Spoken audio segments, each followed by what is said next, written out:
Hi guys, എല്ലാവർക്കും fun talks ക്രിക്കറ്റിന്റെ പുതിയ വീഡിയോയിലേക്ക് സ്വാഗതം. ഇന്ന് നമ്മൾ നോക്കാൻ പോകുന്നത് ഈ വേൾഡ് കപ്പിലെ 4 ഗ്രൂപ്പുകളിൽ നിന്നായി സൂപ്പർ 8ലേക്ക് കടക്കാൻ ചാൻസ് ഉള്ള ടീമുകളെ കുറിച്ചാണ്. വേൾഡ് കപ്പിന്റെ കൂടുതൽ വാർത്തകളും വിശേഷങ്ങളും അറിയാൻ ചാനൽ സബ്സ്ക്രൈബ് ചെയ്ത് സപ്പോർട്ട് ചെയ്യുക. ഈ വേൾഡ് കപ്പിൽ 4 ഗ്രൂപ്പുകളിലായി ആകെ 20 ടീമുകളാണ് മത്സരിക്കുന്നത്. 4 ഗ്രൂപ്പുകളിലും വളരെ ശക്തമായ ടീമുകൾ തൊട്ട് ദുർബലരെന്ന് നമ്മൾ ചിന്തിക്കുന്ന ടീമുകൾ വരെയുണ്ട്.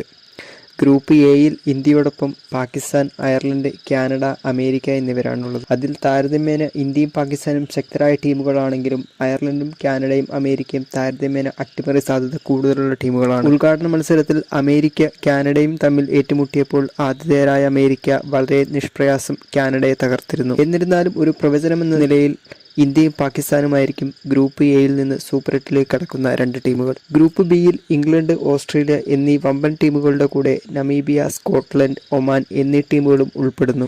ഇംഗ്ലണ്ട്, ഓസ്ട്രേലിയ അല്ലാതെ മറ്റ് 3 ടീമുകൾ സൂപ്പർ 8ൽ കടക്കുക എന്നത് പ്രയാസമാണെങ്കിൽ കൂടിയും ഒരു അട്ടിമറി സാധ്യത ഇവിടെയും തള്ളിക്കളയാനാകില്ല. എന്നിരുന്നാലും ഇംഗ്ലണ്ട്, ഓസ്ട്രേലിയ എന്നീ ടീമുകളായിരിക്കും ഒരു പ്രവചനം എന്ന നിലയിൽ ഗ്രൂപ്പ് ബിയിൽ നിന്ന് സൂപ്പർ 8ലേക്ക് കടക്കുന്ന 2 ടീമുകൾ. ഗ്രൂപ്പ് സിയിൽ ആതിഥേയരായ വെസ്റ്റ് ഇൻഡീസിന്റെ കൂടെ ന്യൂസിലൻഡും ചേരുന്നതാണ് ഗ്രൂപ്പ് സിയിലെ ശക്തരായ 2 ടീമും. ഇവർക്കൊപ്പം അഫ്ഗാനിസ്ഥാനും ഉഗാണ്ടയും പാപ്പുവ ന്യൂഗിനിയ എന്ന ടീമും മാറ്റുരയ്ക്കുമ്പോൾ ന്യൂസിലൻഡിനും വെസ്റ്റ് ഇൻഡീസിനും ഒരു വെല്ലുവിളിയായി അഫ്ഗാനിസ്ഥാൻ വരാൻ ചാൻസ് ഏറെയാണ്. എന്നിരുന്നാലും ഗ്രൂപ്പ് സിയിൽ നിന്ന് ന്യൂസിലൻഡും വെസ്റ്റ് ഇൻഡീസും സൂപ്പർ 8ലേക്ക് കടക്കുന്ന ടീമായി പരിഗണിക്കാം. അവസാന ഗ്രൂപ്പായ ഗ്രൂപ്പ് ഡിയിൽ ശക്തരായ ടീമുകൾ അവിടെ 3 എണ്ണമാണ്. സൗത്ത് ആഫ്രിക്ക, ശ്രീലങ്ക, ബംഗ്ലാദേശ് എന്നിവർക്കൊപ്പം നെതർലൻഡ്സും നേപ്പാളും മാറ്റുരയ്ക്കുന്നു. ഇതിൽ ശക്തരായ 2 ടീമുകളായി പരിഗണിക്കുന്നത് സൗത്ത് ആഫ്രിക്കയും ശ്രീലങ്കയുമാണ്. അപ്പോൾ India, Pakistan, England, Australia, New Zealand, west Indies, south Africa, Sri Lanka എന്നിവരാണ് സൂപ്പർ 8ൽ കടക്കാൻ സാധ്യതയുള്ള ആ 8 ടീമുകൾ. എന്താണ് നിങ്ങളുടെ അഭിപ്രായം? സൂപ്പർ 8ൽ ഏതൊക്കെ ടീമുകളായിരിക്കും കടക്കുക?